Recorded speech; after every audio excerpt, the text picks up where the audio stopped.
Okay, folks, good evening. Just two announcements right at the beginning, so don't forget to say them. Next week's class is going to be a preview of the coming year. If you remember correctly, I did one last year, the year before. Most of my predictions, I think, from last year came out pretty good. And this year is shaping up to be, this coming lecture is about next year, is shaping up to be very interesting. I think next year is going to be a phenomenal year. So next week we will discuss that. And then the course that I've been talking about, I just finished the first section of the course. I'm still recording some of it, but I have all the readings and so on and so forth. And that should be available and going public in about the beginning of September, So, without further ado, I think we will begin. Okay, this week's Torah reading, as everybody knows probably, it is customary to read a section of the Bible, of the Torah, every week on Sabbath, and this week's section is called Shoftim. Shoftim literally translated is judges. Now, one of the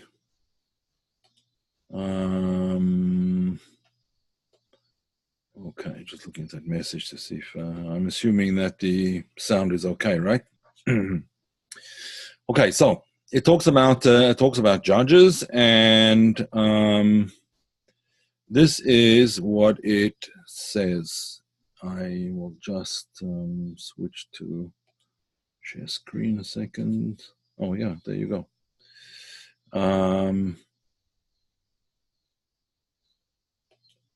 There. Okay, so it's in Dvarim, Deuteronomy 16:18, and says like this. I'll just read in Hebrew and then in English. Shoftim v'shotrim titen lecha b'chol sha'arecha, asher Hashem Elokecha noten lecha lishvatecha, v'shavtu et ha'am mishpat tzedek. The English translation, I'm not translating the whole verse because it's only the first part that concerns us right now. So Deuteronomy 16:18. Judges and policemen, shoftim v'shotrim, you shall appoint for yourselves in your gates. Literally gates, which means in your cities, but the gates of the city were regarded as the city in a sense, which God the Lord gives you. Okay, let's just analyze this for a minute. First of all, the statement begins with judges and police you shall appoint for yourselves. One of the questions which is asked by some of the students of the Baal Shem Tov is, why does it say judges and police? Shouldn't it say police and judges? I mean, that's the way it usually works, isn't it? Police come first, and then when they catch someone doing something wrong, then they take them before the judge, right? That's the way it usually works, isn't it? So why judges and police? So one of the answers that they give is that this is not really talking about exclusively, it's not talking exclusively about the legal and judicial system that needs to be set up. That's one of the things that we have to, the Torah demands, is that we have a proper legal system according to the Torah, which means that there have to be judges and there have to be policemen and so on and so forth, besides the executive functions of the state. In any event, it is not only talking about the legal system, it is also talking about those things that are regarded as one's self-control, the concept of self-control. So therefore, judges and police you shall appoint for yourselves. In other words, not for the cities necessarily, appoint for yourselves in the larger sense, but you shall appoint for yourselves in the individual sense. A person has to have judges and police, and therefore it goes precisely in that order. First judges, and then police.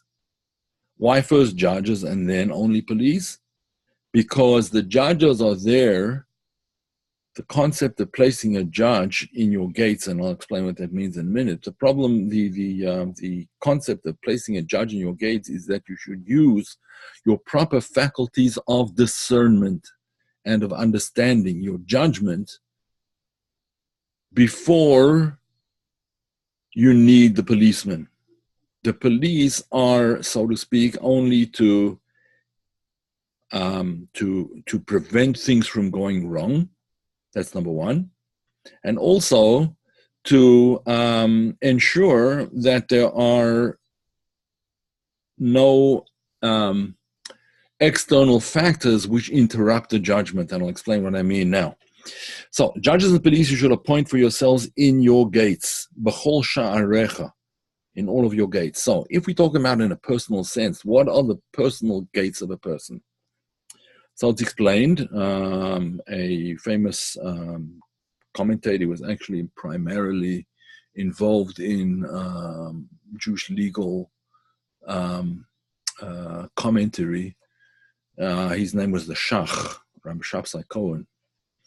So he explains, the Shach explains that Sha'arecha refers to your faculties. In other words, the faculty of sight. You have two sha'arim, you have your two eyes. You have your two ears, you have your two nostrils, and you have your mouth. Those are your sha'arim. Those are the gates, so to speak, the gateways to your brain, the gateways to your heart, and ultimately the gateways to your soul. Those are your gateways. And it is on those that you have to place judges and police. Why do you have to place judges on them? Because what you need to do before you use your faculties is judge how you are going to use them. What are you going to use them for? Now, I have a friend who's actually a very accomplished doctor, lives in New York. A landsman of mine, someone we were born in the same country, in South Africa originally. And he says like this: there's a difference between seeing and looking, for example, right? There's a difference between seeing and looking. You can't help, when you're walking down the street, you can't help seeing whatever appears in your line of vision, in your peripheral vision as well, in the whole area of your vision. You can't help seeing things. The problem is not seeing them, the problem is looking at them again. In other words, if there are things that you shouldn't look at, things that are destructive to a person's soul or to his brain or to his heart, well, his heart, obviously, then one must be very careful. You have to set up your system of judgment about how you're going to judge what comes in and what comes out. We'll talk about that in a minute. So, judges you shall set up over your gates, over your faculties. Know what it is that you ought to look at, and know what it is that you ought not to look at. One of the things that's explained in Kabbalah, a very interesting thing, is that you should avoid looking into the faces of evil people. So, for example, let's just say that you happen to be looking at the weather on your computer or something similar, or even if you look into the news, but you see the face of a murderer or the face of some other kind of evil person, terrorist, murderer, torturer. Don't look at it. You saw it, you saw it, but don't gaze upon that person's face. Why? Because even though you're only looking at a picture and you're not even looking at the person himself, that picture has the possibility of doing damage to a person. Now, how do I know that this is the case? Well, interestingly enough, there was a study, and I unfortunately I don't have the study at my fingertips, but there was a study I read about a few years ago where people were asked, they were shown pictures of people, and they were asked whether those people, when the picture was taken, everybody was alive, but they wanted to know if those people were now alive or dead. And strangely enough, like an unusually high percentage of guesses were correct, unusually high. Now, why that is, I don't think I could explain, but it was a very interesting phenomenon that somehow or another there is a, well, I suppose you could call it an aura around people, even around their photographs, somehow or another, which gives you a sense of what kind of a person they are. So even though we may discount that study that asked whether people are alive or dead, but nevertheless, somehow or another, one is able to capture the nature of that person in the picture, to the extent that there are people. There's certainly it's a very well-known phenomenon. Rizal, Rabbi Yitzhak Luria, for instance, famous Kabbalist from Safed in the 1500s, and many, many others were able to do what's called Hakarata Pratzuf. Hakarata Pratzuf means from the person's face, they could tell you all about their character, what kind of a person this was. Now, there are people that were even more sensitive than that, and they could tell you, for instance, the Maggid Mezrich, the chief disciple of the Baal Shem Tov, he once said that a chair that had been made by somebody, the person who had made that chair was blind in one eye. Now, nobody else could see it, but they went and found out that that was in fact the case. The person who made the chair, how much more so from a photograph. Or from looking at a person in their face. There's a lot of things that we understand subliminally that we don't understand overtly, and perhaps can't even be explained overtly. So, looking into a person's face, looking into a wicked person's face, is something that we have to be careful of, whether it's a picture, and how much more so whether the person is standing in front of us. One must be very careful not to look at negative, evil people. Similarly, on the other side of the coin, people who are positive and good people and so on and so forth, one should look at their countenance. It gives some kind of inspiration and aid to a person to move them into a better place, to move them into a more positive attitude, for example. Now, the same thing applies not only to the eyes, not only to vision, but also applies to hearing.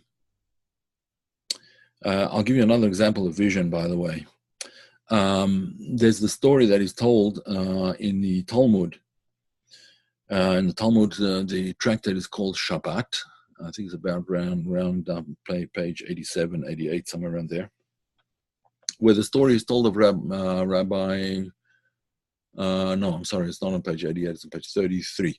The story is told of Rabbi Shimon Bar Yochai and his son, who ran away from the Roman authorities. They criticized the Roman authorities, and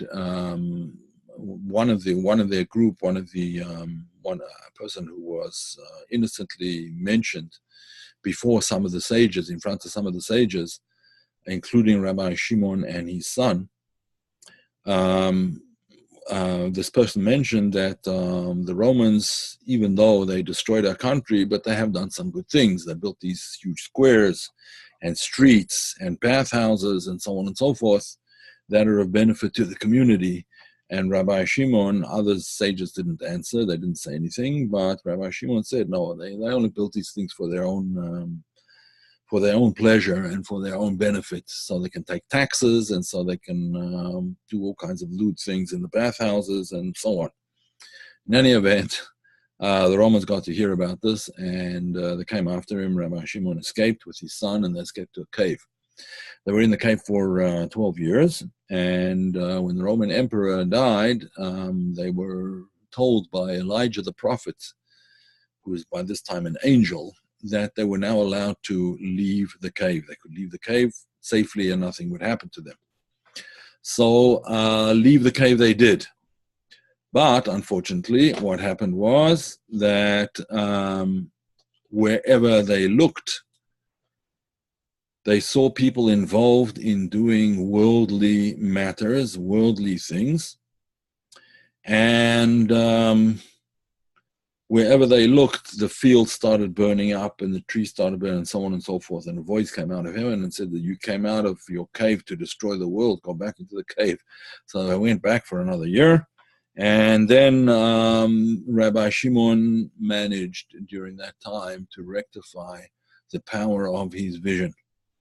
In other words, that what was coming out now was only positive things. In other words, he looked for the positive, and he even said when he came out, if there's anything that I can fix, let me know about it. If there's anything I can fix, let me know. So we see that he appointed judges and police, so to speak, over his eyes so that they wouldn't cause harm to other people. There are great, very powerful Kabbalists and sages and saints who have the power to burn things up just from looking at them. That is the case. And he realized that that was the wrong thing to do. Criticism is sometimes important, but in the right way, in the right time, the right place, and towards the right people. In any event, be that as it may, the idea is that we have to have guards over our faculties, over the entrances to our minds, to our hearts, and to our souls. And as I mentioned before, the same thing applies to what we hear. One can listen to people who curse a lot, people who use foul language, people who are extremely critical of others, even if they're not critical of you. And that has a damaging effect on the person. The Baal Shem Tov used to say that anyone who speaks evil about another person, especially when it's not justified, harms himself, the person who listens to him, and the person whom he speaks about. All three are, in a sense, killed by this type of speaking. And therefore, this type of hearing, if you're hearing what somebody else says. So therefore, again, you have to put judgments, a judge and police to make sure that, that things are carried out the way they're supposed to be. And similarly, with utterances yourself, you have to put police, judges and police to make sure that your utterances are not harmful to others, and not harmful to yourself either. You have to be careful what comes into your mouth, what it is that you eat. For Jewish people, that means the kosher laws, the dietary laws. For everybody, Jews and non-Jews included, you have to be careful about what kind of things you eat. In other words, one shouldn't overindulge in chocolate cake and things like that.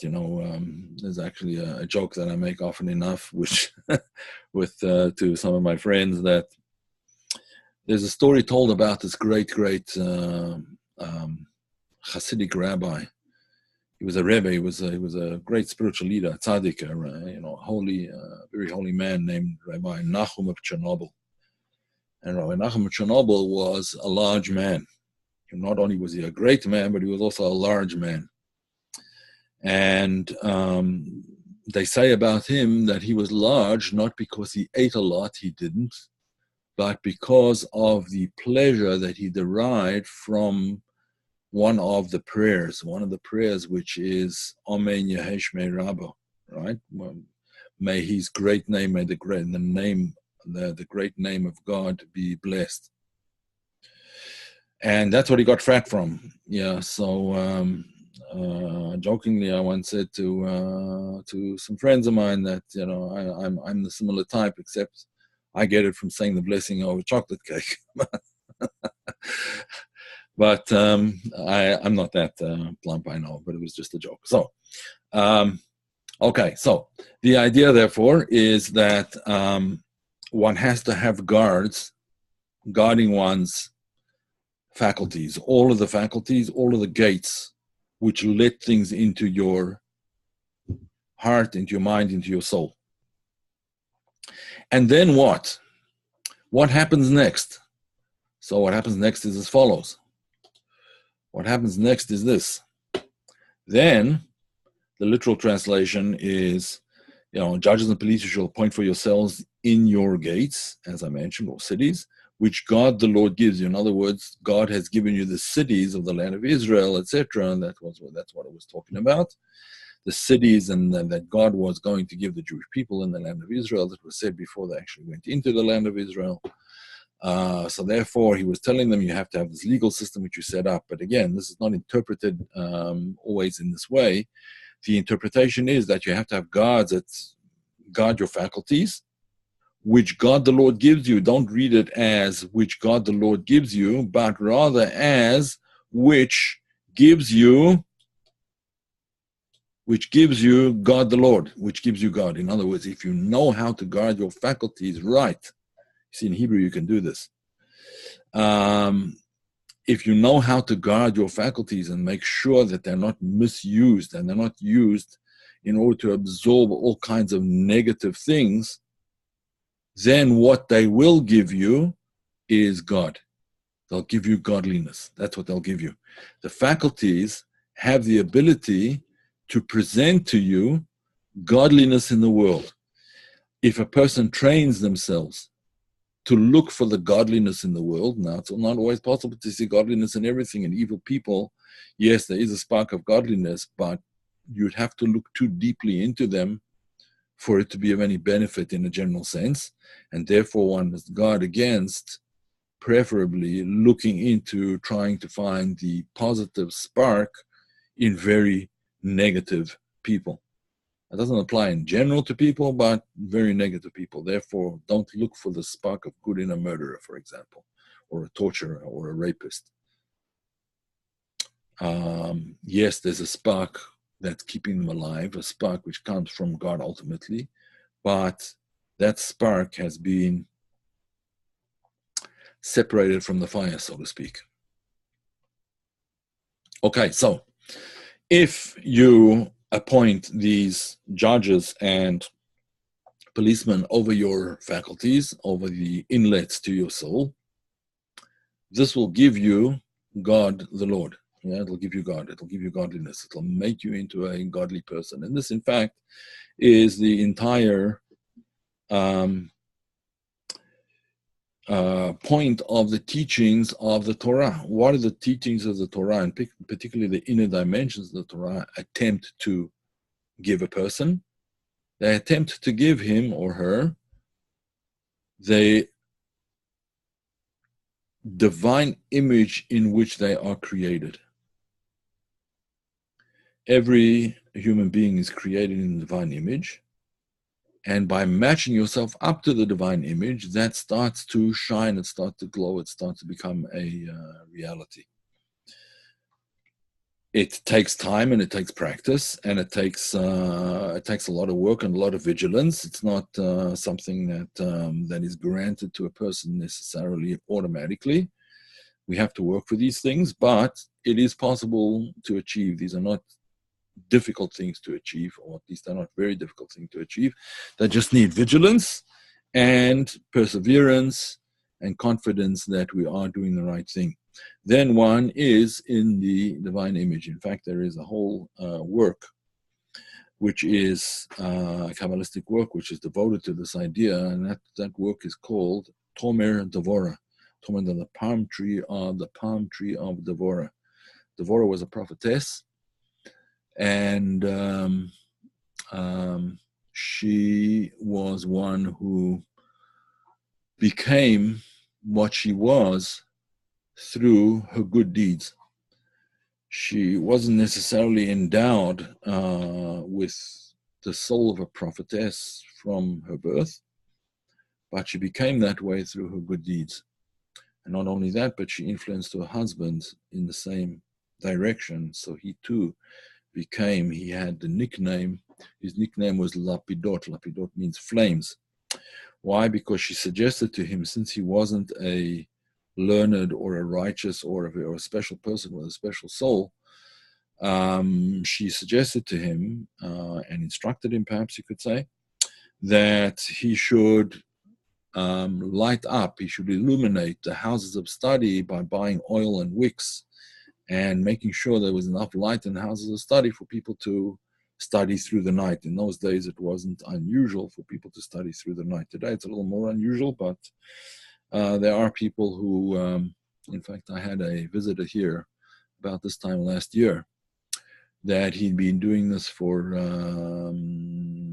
like about 30 years. About 30 years, a well-known Kabbalist in Israel, actually. He runs a night program so that he would sleep a little bit during the day, not that much, frankly. Get up at about, he would sleep from like 9 to 11:30 or so, get up for midnight prayer, and then he would stay up until the morning, and then teaching various classes and so on and so forth. So the people that sort of bring day into night, so to speak, illuminate the night with study of the inner dimensions of the Torah. That's what he would do. In fact, he had a whole group of people that would join him, and they would all study together. In any event, that's what some people do. So it is definitely a thing that that therefore was beneficial for him for this man Lapidot, Devorah's husband, to go and put wicks and oil and light candles in all of the houses, the halls of study, so that people would see their texts and study properly during the night. The eyes are doing weird stuff, huh? Shelly, squiggly things and lightning on my right peripheral vision. I don't know what that is, but it sounds to me like you may have the beginning of a migraine, or I don't know if you get them, but that's what happens sometimes when people get migraine headaches. They get that kind of thing. Which, by the way, if anyone does get migraines, I have a great cure for you. This is what you should do, Shelley. You should take niacin. Niacin is a vitamin B. It's one of the vitamin B vitamins. I think vitamin B3, if I'm not mistaken. It's called niacin, Niacin, not niacinic acid or whatever, but niacin. Vitamin B3, I think, or vitamin B12, I don't remember. But that helps tremendously with people who have migraine, for people who have migraines, and also peripheral vision blurring issues. Very, very good for that. And it works for everybody who I've suggested it to. So you could try that. The one thing that you should know is that it makes you flush. Your skin gets very flushed. I don't know why. I think it opens up the pores, and it makes, so if you want to look like you're a lobster, do that. It does make you very red in the face and start, perspiring heavily sometimes. So it's best probably done at night when you're on, at home rather than when you're at work. So, but if you need to do it there, then go ahead. Okay, in any event, let's get back to the subject that we're talking about, and that is placing the proper barriers and the proper judgments over oneself so that one becomes worthy of the divine image in which we are created, and then one begins to exhibit that divine image. That's basically the idea. That's basically the whole concept over here. Are there any questions?